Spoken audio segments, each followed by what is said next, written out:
আগে জানি দোল পূজা প্রীতি ও শুভেচ্ছা। তো আজকে যেহেতু দোল, তো ঘরে পূজা দেবো, তাই ঘরটা রেডি করছি। দেখো খুব সুন্দর করে ঘরটা সাজিয়েছি, কমেন্টে বলবে কীরকম হয়েছে।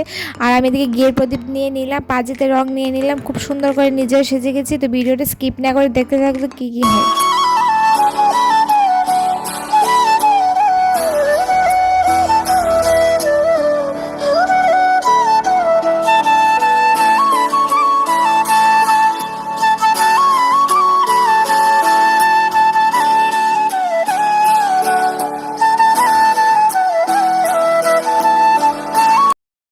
আমি এদিকে ঘরটা বসিয়ে নিলাম, বসিয়ে ঠাকুরকে একটু ধূপকাঠি মোম জ্বালিয়ে দিলাম।